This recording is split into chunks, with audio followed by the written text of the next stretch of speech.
Hey man, you ever looking to flatter? Wake up. Wake up, wake up, wake up. Close your eyes. This world is not what you think it is. This world is not what you think it is.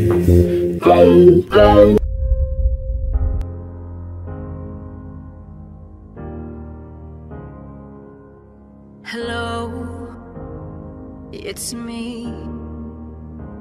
You know, indoctrination started while we were still naive, programming our beliefs. That inertia is the reason we don't feel the earth spinning. Hello, can you hear me? Did you ever stop to question the confession of gravity as a theory? Funny thing, force alone can be explained with buoyancy and density. The sun is closer than what they've told us, not 90 million miles away.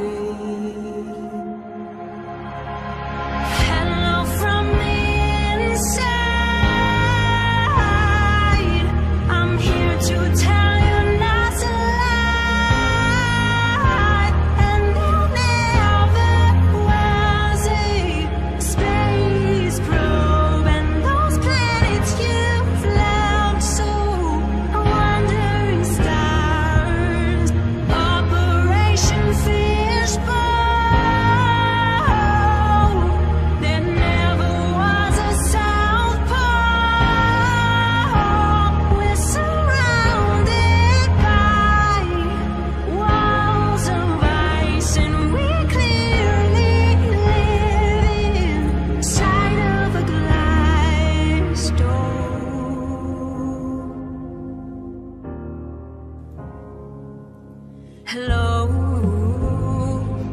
how are you? Did you get a chance to join Flat Earth and Globe discussion group to discover all the truth? How the sun, the moon, the stars are all revolving around you. There's no more secret. The earth is stationary. It is fixed, unmovable. Hello from the brighter side. They fooled you with that CGI. While sending rockets into the sea and then faking that life ISS fear.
How many of you have seen videos like the one at the top right here on YouTube? Top 10 reasons why we know the Earth is round.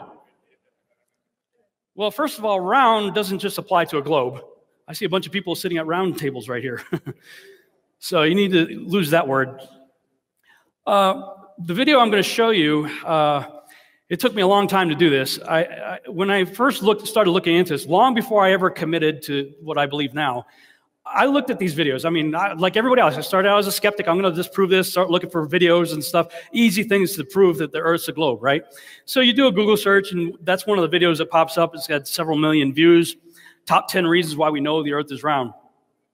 Back in 2015, early in 2015, I watched that video, and even before even considering becoming a flat earther, I thought, wow, I could easily debunk all of those. Not even being committed. So your top 10 reasons aren't that impressive. So what I did was I sat down, and I know a lot of others did the same thing. I started to show how they're easily debunked and did videos on it. And of course, brevity's never been my strong point. If you look up my videos, I got a playlist for the top 10 reasons. Somebody else, Seventh Day Truth Seeker, combined all of my videos. It came out to over 6 hours long. So I took those 6 hours and did my best to try to distill it down for something that I can use in this presentation. So for the next 45 minutes, you're going to see a condensed version of my debunking the top 10 reasons. If you want to see the rest of them, you've got 6 hours of time. You could watch the longer one on my YouTube channel. So here we go, debunking the top 10 reasons. Number 10. All the other planets and stars we've ever seen are round, and there's no reason to indicate that the Earth should be any different. Okay, that's an interesting assumption, but it's not a proof. It's like looking at a pool table and saying, wow, all the billiard balls are spherical. Well, that means the table must be too. Or looking up and seeing the lights overhead. Oh, the light bulbs are spherical, therefore the table must be too. No, that's not a proof of anything. Number 9. Time zones. Day and night happen at different times at different places on Earth. In fact, it's always day somewhere and night somewhere else. Okay, time zones. I think part of the problem is people who come from the spinning heliocentric globular Earth model, as soon as they hear flat, they just try to squish the Earth into a pancake and keep everything else the way it is in the heliocentric globular Earth model. Meaning, okay, now you just got this flat disk inside a solar system. And they try to apply the dynamics of the solar system in a massively huge sun 93 million miles away, you know, over a flat Earth, and apply what they know in that paradigm to this paradigm. Well, that doesn't work. If we're on a circular still flat Earth set on pillars under a dome within which the sun, moon, and stars are placed on day 4, according to the Bible, then the sun and moon are what's moving, and the stars are what are moving, not the Earth, and therefore they are a lot closer and a lot smaller. So I created this animation. You guys have probably seen this. A lot of people have used it in their videos and stuff like that. It got mirrored. Now, I stated right from the start this was not meant to be to scale. This one's a little better. I still think the sun may be a little bit too big, but you see the sun going over the equator here at an altitude of approximately 3,000 miles, according to this scale right here.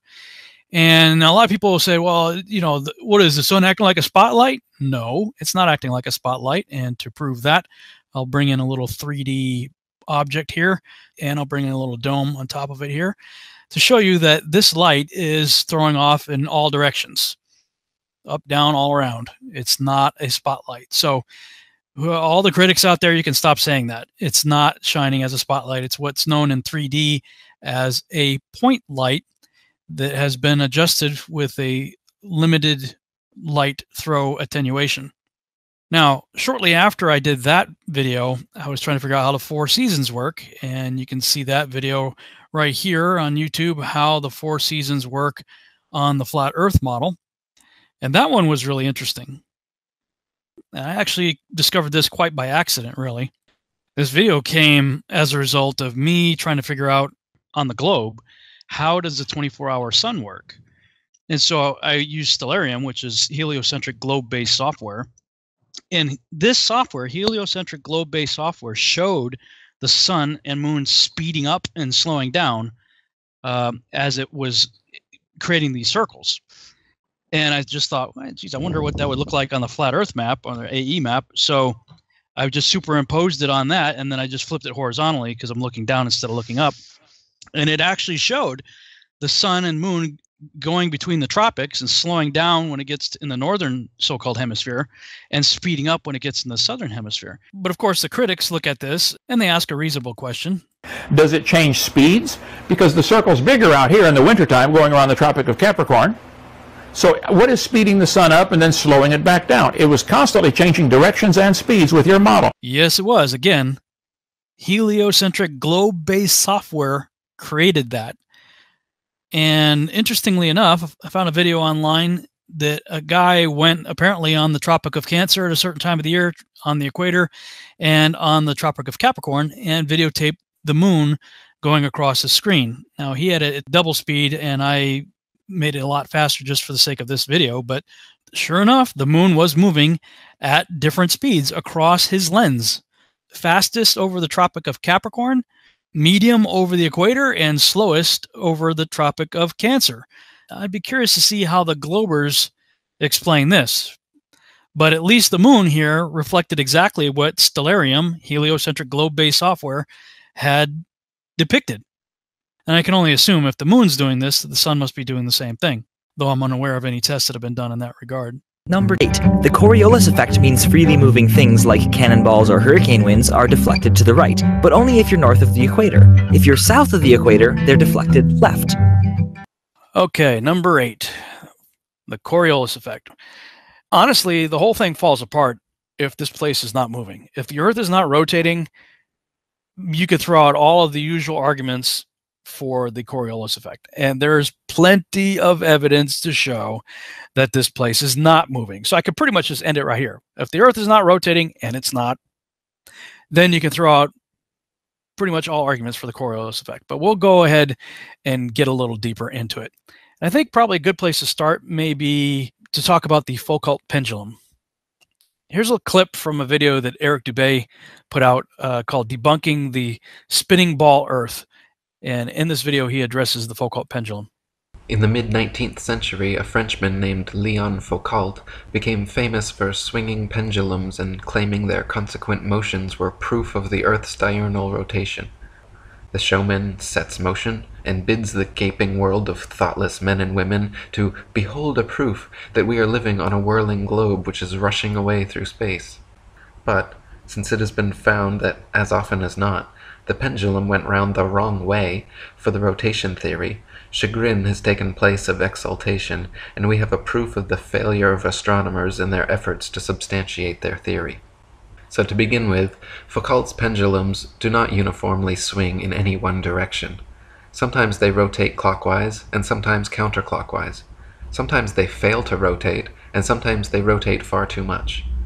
Scientists who have repeated variations of the experiment have conceded time and again that, quote, it was difficult to avoid giving the pendulum some slight lateral bias at starting. The behavior of the pendulum actually depends on 1. The initial force beginning its swing, and 2. The ball and socket joint used, which most readily facilitates circular motion over any other. Okay, now this socket joint thing is rather interesting. About a year or two ago, I went to the Griffith Observatory in Hollywood. And so just below the dome there, you have probably one of the more famous Foucault pendulums here in the United States. Now, listen to what the tour guide had to say about how this thing works. If you're wondering how we keep it going with an electromagnet. Otherwise, due to air friction, it would slow down. We'd have to jump in there every hour or so and give it a push. But our electromagnet keeps it going even after we close at night. It keeps going and swinging back and forth even after we close. Not everyone realizes that they actually have a magnetic drive plugged into electricity that keeps them moving. Now, the only reason I know this is because I worked for a construction company that installed one. You may also want to just Google the Allais effect. I think that's how you say it. A-L-L-A-I-S, which describes how, oddly enough, solar eclipses can cause Foucault pendulums to do all kinds of weird stuff. Slow down, speed up, go backwards. Lots of interesting anomalies regarding the Foucault pendulum seem to happen when there's an eclipse. But wait a minute, I thought this thing operates because the Earth is rotating. And why should it care about the movement of celestial bodies that are the closest ones over 250,000 miles away, and the other one's 93 million miles away? So why does an alignment in the Copernican model affect Foucault pendulums?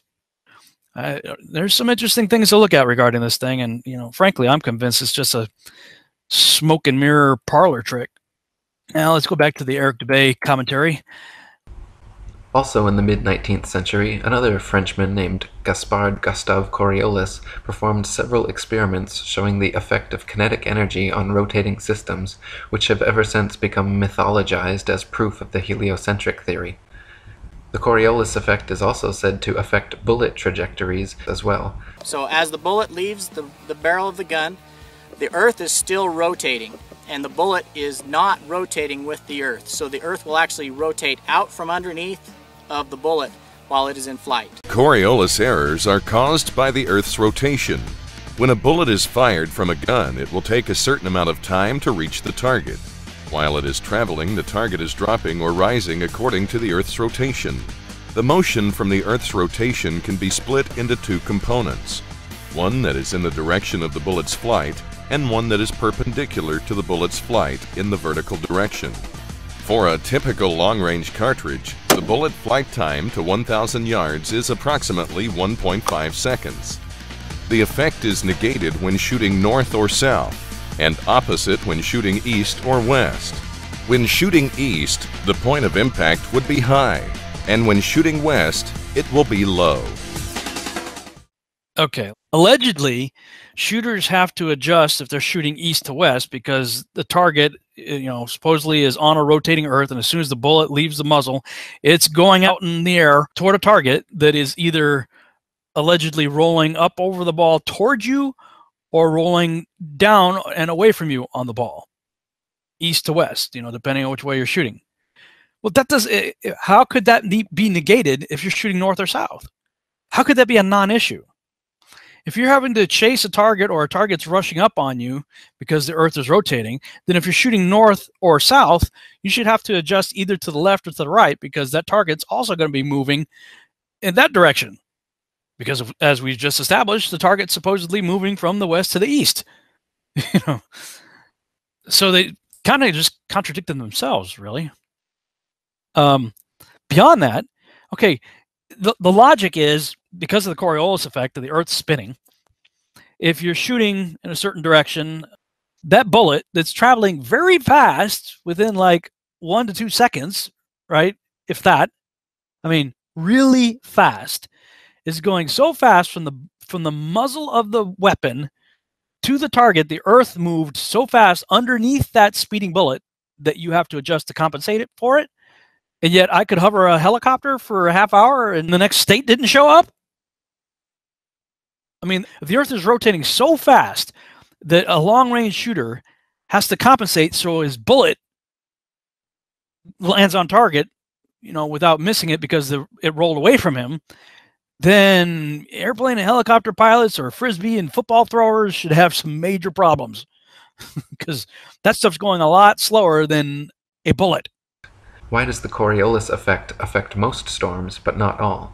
It is true that hurricanes rotate one way in the so-called northern hemisphere and another way in the so-called southern hemisphere. But we've just established that the Earth is not rotating. So whatever is going on, it has nothing to do with the Earth's rotation. And I'm just going to put this forward for some consideration. I saw a video that Carly Sunshine put out where this woman just took like a plate and moved it across a pool, and it created these vortexes that were spinning in opposite directions and went all the way across the pool.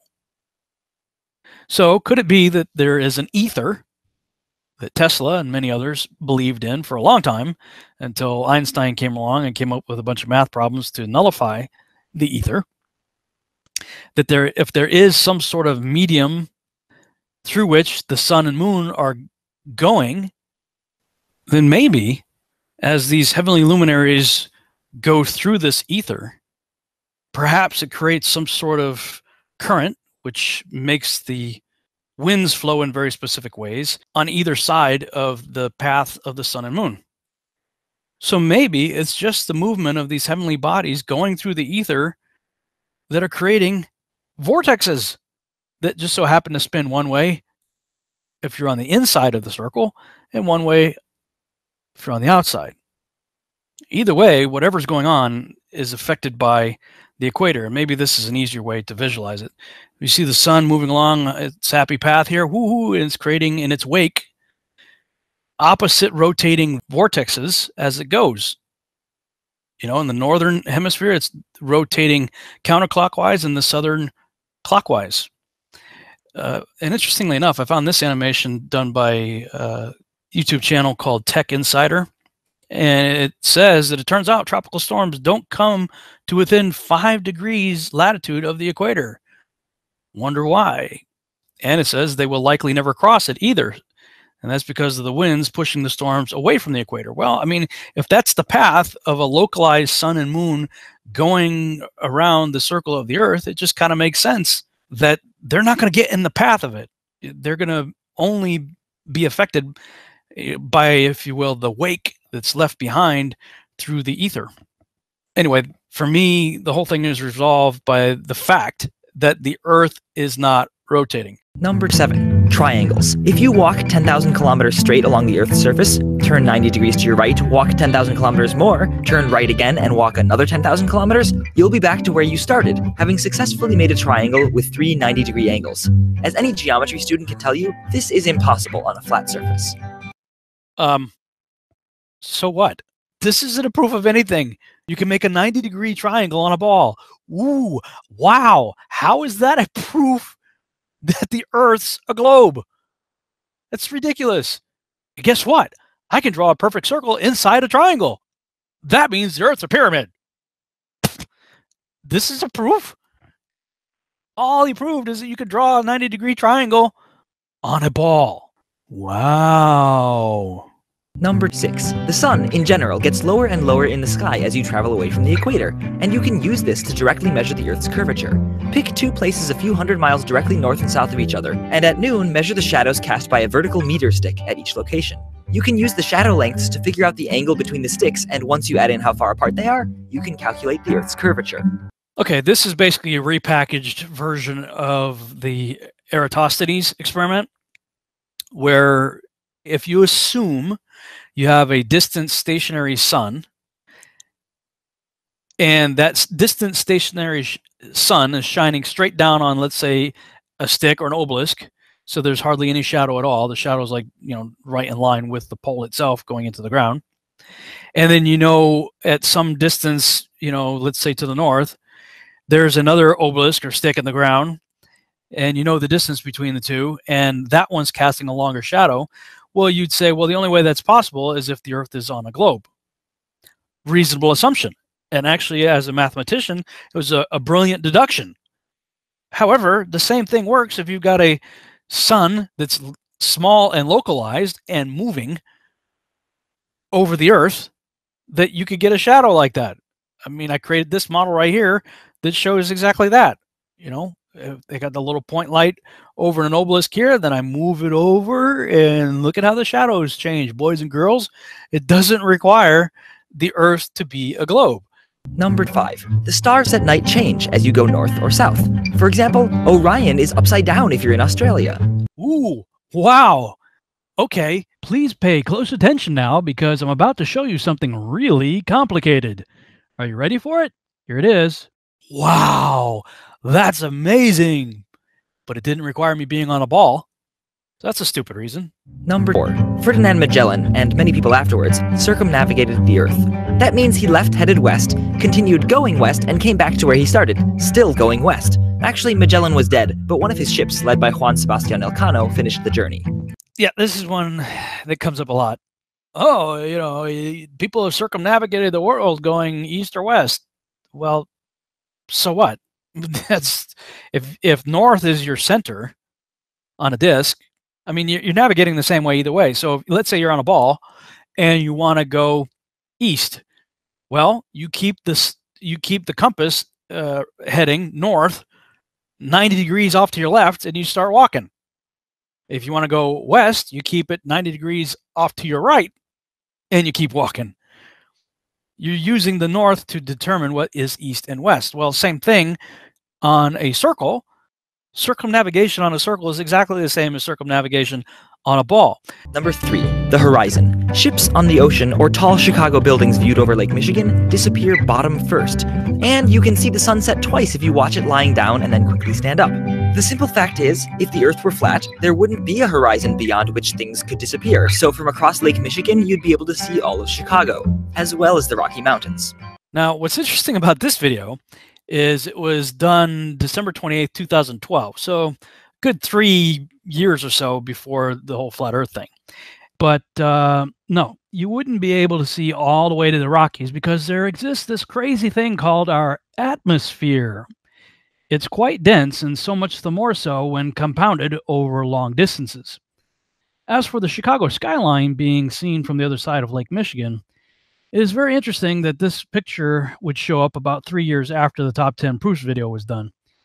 Then, of course, we had the weatherman saying, "And what you're seeing here is a mirage." So Rick Hummer and I got in a boat and we proved that it was not a mirage, but the actual city. Of course, we had plenty of criticism, though, such as, at a viewing height of 6 feet, we calculate that 2,166 feet should be below the horizon at 60 miles. So they are right that the entire city of Chicago should be completely hidden. And it is hidden nearly all the time, but sometimes it can be seen from that far away due to a type of atmospheric light refraction phenomenon called a superior mirage. A superior mirage is caused by colder air below warmer air, which bends the light around the curve of the Earth. This event sometimes makes the news for the very reason that it is a rare occurrence. If the Earth was flat, you could see the buildings on any clear day, not just rarely when the conditions are right for refraction. Flat earthers use these rare events to try to prove the Earth is flat, but that makes no sense. It's called cherry picking. You don't get to pick the anomalies that seem to agree with your views and ignore the common observations that don't, and still call yourself an honest investigator. That is intellectually dishonest. Gotta love the critics. Okay, so I'll show you more about what I think is going on with atmospheric lensing shortly. Until then, let's see who's going to pick and choose what common observations they're going to accept and or ignore. Here's an interesting video I saw online regarding a full-day time-lapse revealing superior mirages. Now, this is quite extraordinary, actually. This is from skunkbayweather.com, September 7th, 2012. Notice the buildings and the shoreline here over on the left. Keep your eye on that. Just watch that, and the mountain in the background. Everything's pretty cool. You can see pretty much everything there, but as the day progresses, and we are now at 9:30 a.m. and it's 59 degrees, 60 degrees, it's getting warmer, the temperature is changing, we start to see some miraging take place, right? It starts to distort things a little bit. Ooh, look at that. The water seems like it's getting higher, and we're losing buildings, and we're losing the beach. Here it is now, noon, 63 degrees and climbing. Uh-oh, there it goes. Oh, there it is again. Oh, it's all miraged. Huh, it's all distorted. Sometimes you see it, sometimes you don't. The default is to see it, though. That's the point. The default is minus distorting atmospheric conditions, you would be able to see everything clearly. But due to different temperature variations and density in the atmosphere and whatnot, sometimes you can see the whole shoreline and the buildings, sometimes you can't. But the magic trick is not in being able to see it. It's what is taking place that obscures your ability to do so. Look at this. And the mountains in the background shrink and expand and everything too. Look at the comparison right here. The one on the right at 5:44 p.m., 63.5 degrees Fahrenheit. Can't really see anything on the left shoreline there. And on the left at 9:43 a.m., when it was 59 degrees Fahrenheit, we can see the shoreline, we can see buildings, trees, all kinds of stuff. So, I mean, either this is, you know, filling up and draining so that the water level is higher or lower, or it's due to atmospheric lensing and distortions, refraction, and all that good stuff, causing us to not be able to see it at certain times. I think that's exactly what's going on Lake Michigan. And again, based on that imagery that I saw looking 46 miles across versus 0.6 miles across, I really do believe that, just like the experts said, the globalist guys, they are the ones that said, hey, the atmosphere really is acting like a lens, and they put a lens in front of the camera to show how it works. Again, more on this shortly. Number 2. During a lunar eclipse, the shadow of the Earth on the moon is curved. The following is from a radio show I did back in 2015, talking about the issue of lunar eclipses. Now, we'll talk about the eclipses in a second, but believe it or not, many people believe that the phases of the moon are also caused by the shape and shadow of the Earth. I mean, I wish I had $1 for every time somebody called me an idiot while claiming that the phases of the moon are caused by the shape of the Earth. The Earth is not responsible for the phases of the moon, even in the spinning heliocentric NASA-based model.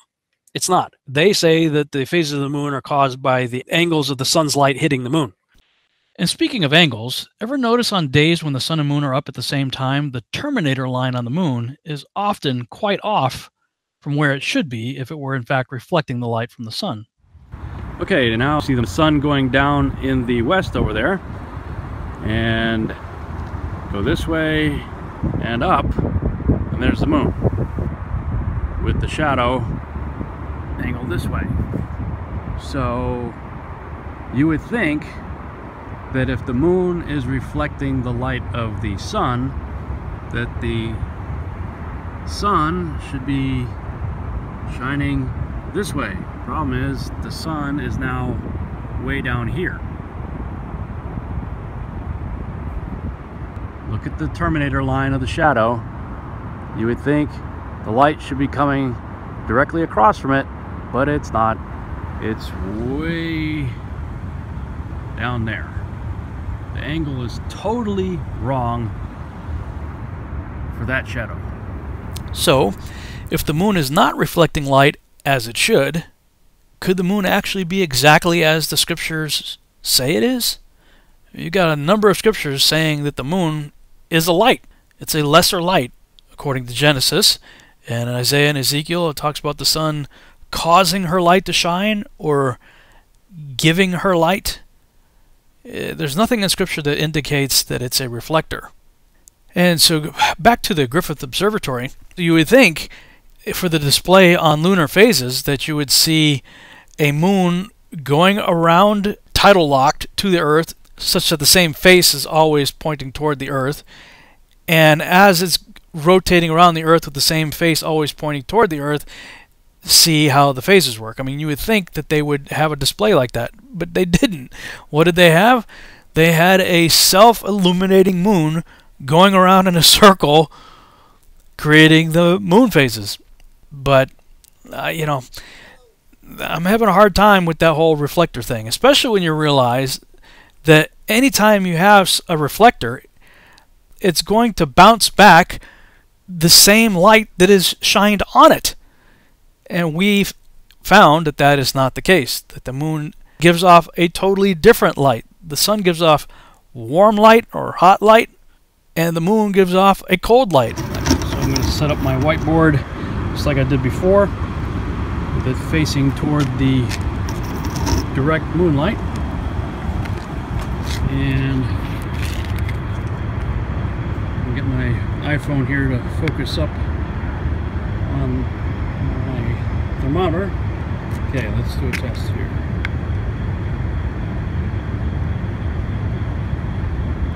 And it's 80.9 degrees in direct moonlight, and shooting underneath here, it's 89.6 degrees in the full moon light. So 9 whole degrees different You know, all I did is take a foam core, trifold thing you can get at Walmart and set it up, reflecting the light of the moon. And it showed it was 9 degrees warmer in the shade of the moon than it was in direct moonlight.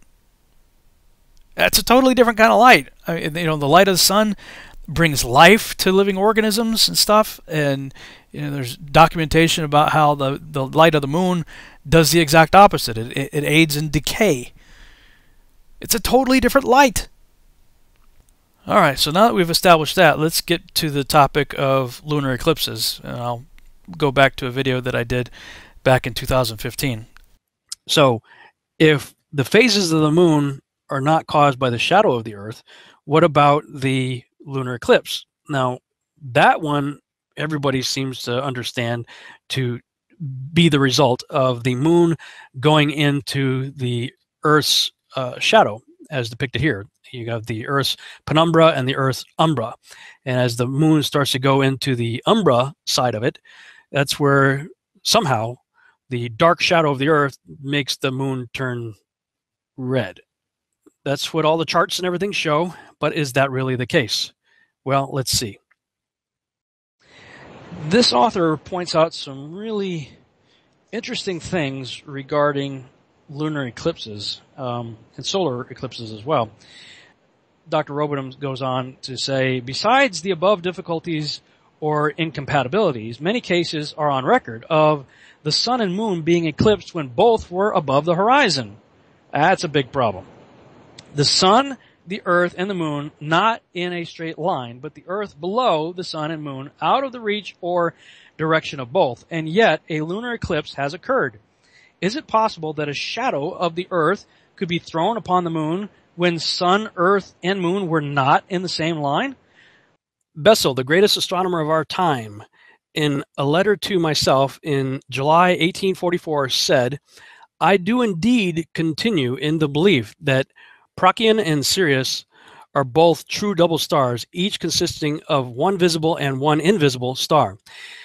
Another quote, the belief in the existence of non-luminous stars was prevalent in Grecian antiquity and especially in the early times of Christianity. It was assumed that among the fiery stars which are nourished by vapors, there move other earthly bodies which remain invisible to us. That's from Origen. Another one by Diogenes of Apollonica. Stars that are invisible and consequently have no name move in space together with those that are visible. Lambert, in his cosmological letters, admits the existence of, quote, dark cosmological bodies of great size. Now, if all this is true, this may solve the problem of what do we do with things like this Planet X Nibiru thing, which even in the spinning heliocentric globe model is reckoned to be a dark planetary body.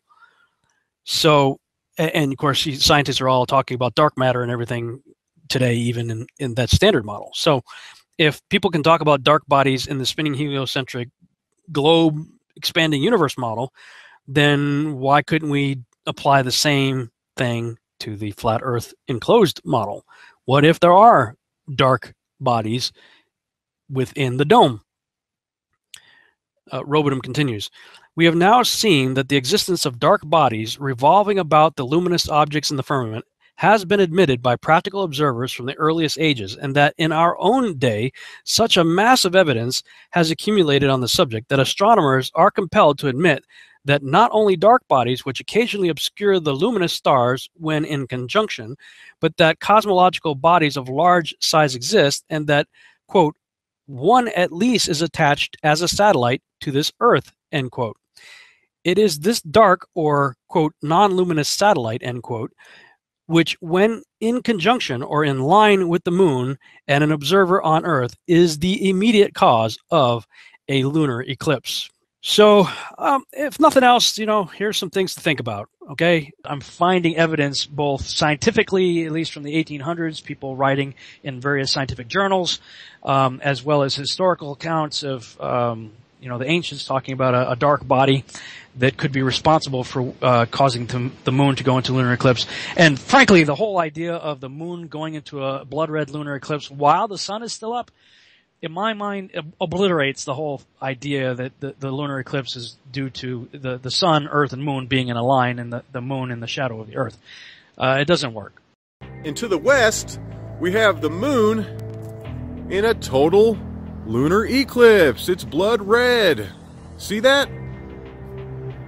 So how can there be a lunar eclipse? How can the Earth be causing that when the sun is up over here?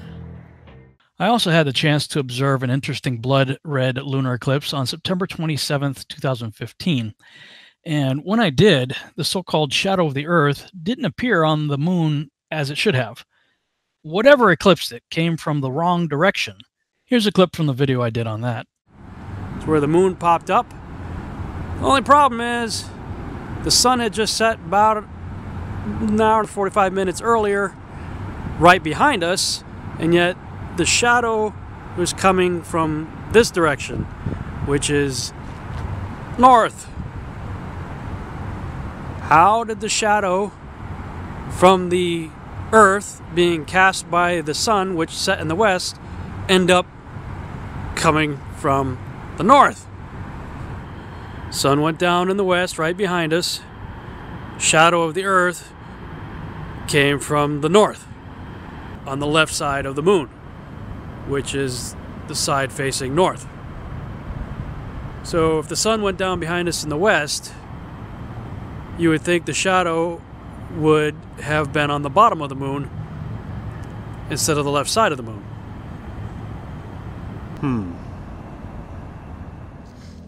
And number 1, we know the Earth is round because we have photographic evidence. The photographic evidence. You know, you would think this would be the slam dunk for the Globe Camp. Unfortunately, it is anything but that. In fact, the more you look into the issue of alleged photographic evidence, honestly, the worse it gets. Here's a clip from my introduction to the topic that I gave at the Edmonton Flat Earth Conference. And in the process of looking around in videos, I stumbled across this guy right here, Matthew Boylan, right? And he has this whole presentation where is it a painting or is it a picture? And along those lines, I started to think about that. And the thing that all of these photographs have in common is that they are all artwork. And take a look at that, the top two especially. That's not a photograph of wine glasses and bottles of wine. That's a painting, photorealistic painting. The bottom 4 images are actually done by a friend of mine. The bottom left is, none of those actually are sculptures. The bottom left is a painting of a sculpture, and the other ones are drawings. Okay? Now, yeah, I said the same thing, right? You look at that and you say, wow, and well, let's put it a little bit into perspective here. Which do you think is harder to paint?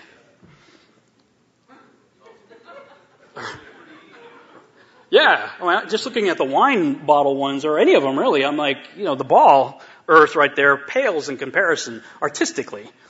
So I started to think about what this guy's talking about, his stand-up routine. I'm going, I gotta say, he makes a compelling case. Well, they come right out and tell you, actually. I'm a visualization scientist. I basically try to come up with ways of explaining complex science stories through the visuals and developing artwork and illustrations that actually can help explain the science story to people. For decades, popular culture and shows like Star Trek inspired a generation of scientists by envisioning what space might look like. But wait, what does space actually look like? Heart nebulas, celestial collisions, a bird's eye view of the Milky Way, astronomers are charting the outer reaches of the cosmos and bringing back jaw-dropping images from telescopes like Hubble and its infrared cousin Spitzer. If you look down at the bottom of that Milky Way image, you'll see these 2 words: artist concept. This sweeping image of the Orion Nebula actually looks like this. And the TRAPPIST-1 star system, the latest discovery of 7 potentially habitable exoplanets that made national headlines, it's really only a box of gray and white pixels. You see, space art is part of NASA, and it has been since before we went to the moon. Just something to think about. So is this just one more piece of space art? Good question. This picture was allegedly taken from Apollo 17, and it is by far the most powerful sphere of influence ever found in a single image, pun intended. But is it authentic? Well, first you have to determine if the Apollo programs were legitimate. If this is new to you, I'd suggest you watch these videos right here. Then spend a lot of time on the website aulis.com, AULIS.com, and look at all the evidence that is presented there, which more than suggests that the Apollo program was a fraud. Now, as a former NASA fanboy myself, I have to say that was a really hard pill to swallow. But over the last few years, I've become more than convinced that we never went to the moon. And this belief was only further solidified the more I began to analyze the pictures allegedly shot on the moon. I have to say, I don't think they counted on Photoshop. Because you can take these images into image processing software such as Photoshop, adjust the contrast, and see stuff like this. Strange masks and rectangular boxes around the Earth. I even found one on the Apollo 17 mission itself, right here on the NASA website, Scientists on the Moon. Click on this picture right here. Supposedly the same mission, same guys that took the picture of the most famous picture of our Earth. I'm going to do save image as, and let's see, Apollo Moon. Let's call it Apollo Moon 17. And I'm going to open that in Photoshop. Okay, I'm going to zoom in on the Earth. I'm going to go to Image, Adjust, Levels, and I'm going to bring the levels up. Uh-oh. Why is there a square box around the Earth allegedly taken from the scientists on the moon in Apollo 17? And people wonder why I don't trust NASA. That's why I don't trust NASA. I mean, they're always out there saying, you know, Rob, everybody's trying to show you stuff from space and you keep rejecting it. This is why I reject it. These guys are liars. So, I mean, if we never went to the moon, then this picture is not real. Since then, they've put out many more what they call blue marble alleged photographs of our Earth. The problem is they're all vastly different. The continent sizes change from year to year. The colors change. There's no consistency. The most famous one of the blue marbles was the one done in 2002. But if you take it into Photoshop and start zooming in on it, you begin to see where clouds were replicated using the clone tool. I mean, even its creator, Rob Simmons, admits it is Photoshop, but it has to be. And when you look into time-lapse videos, it's just as bad, if not worse. Here's the one that got me questioning everything. You can check it out on the JPL website. Supposedly, it was shot from the Galileo space probe back in 1990. Well, I mean, the first thing that caught my attention was none of the clouds are moving. I could take my camera outside, point it up at the sky for an hour, speed it up in my computer, and see the clouds doing all kinds of stuff. But on that day back in 1990, this didn't happen anywhere in the world. And NASA and JPL are bad enough, but the stuff coming from other countries isn't any better. In 2008, this video was put out allegedly shot from a Japanese satellite. Besides looking pathetically amateur, where are all the stars? I mean, look, we get all these images from Hubble, right? Space is full of stars, beautiful colors, nebula, stuff like that. Every time we watch a sci-fi movie, you know, the planets are hanging there against a backdrop of zillions of stars. But when it comes to any alleged satellite imagery of our Earth, we never see any stars. Even HD footage like this, you can beef up the contrast and look. I mean, HD's got a lot of information. There's no information in this video for stars. I mean, it should look something like this, but it doesn't. Later, I saw this video from 2011. I think it's supposedly from a Russian satellite. And it also allegedly represents a real time-lapse of one full day of the Earth. And when I compare this with the one from 1990, both, again, full-day time-lapses, the striking difference becomes obvious. I think what we're seeing here is merely the advancement in computer animation technology over the course of about 20 years. And here's an example of that technology. This is 100% CGI and admitted to be such. And then we have what I call the bozo Earth of 2015. And just like back in 1990, once again, the clouds aren't morphing. You can back it up, freeze frame it, go back and forth with it, you'll see the clouds aren't morphing, changing, or anything. They are just following the ball as it rolls around in a time-lapse animation. And don't even get me started on all the problems with this moon. I've got longer videos that deal with that. So if we put them all together, once again, when it comes to time-lapse videos, just like the still imagery, there's no consistency. Over and over and over again, I was finding doctored imagery and or stuff openly identified in the fine print as being a composite image or some form of CGI. The question is, why? Suffice to say, we simply cannot trust imagery from NASA or any other nation's space agency. It's all garbage. And the sad part is, it's only going to get worse because computer software just keeps getting better and better and better. For instance, Andrew Kramer from Video Copilot just released this plugin for After Effects.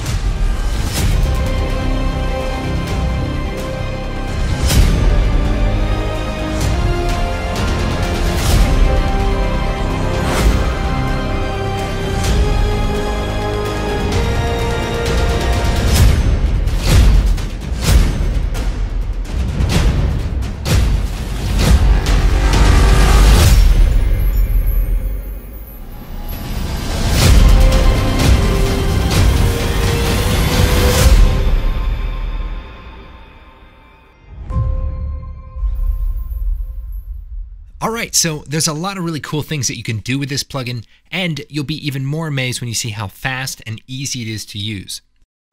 So, there you go. You just can't trust what's coming. You know, they say, fool me once, shame on you. Fool me twice, shame on me. Well, I mean, if someone continues to believe a proven pathological liar, well, then they're an idiot. So, you know, I'm saying, let's not be idiots here.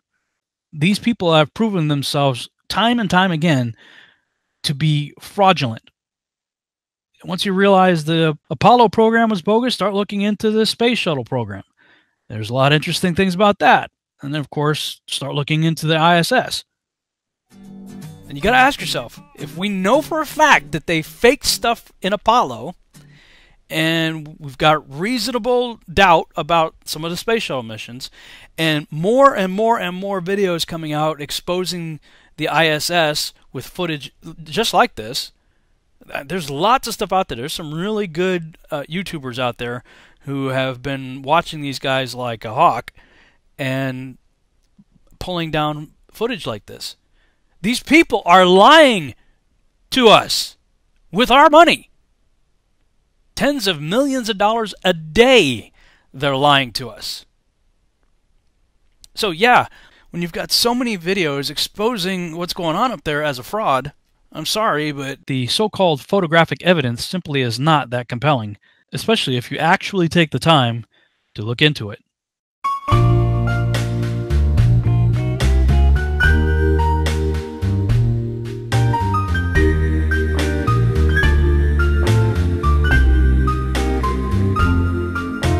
NASA, I'm crazy for believing in you. I'm crazy for not thinking this through.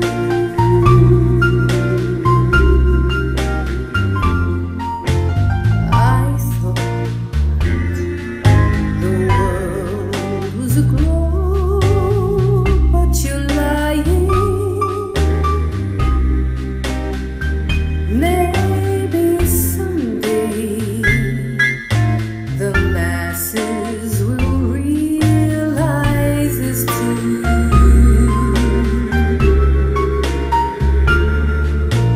NASA, why did you stage the moon landing?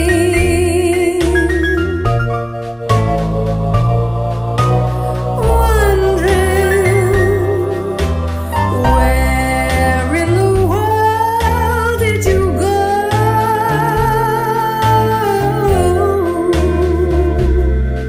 You're crazy for thinking your movies would fool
This world is not what you think it is.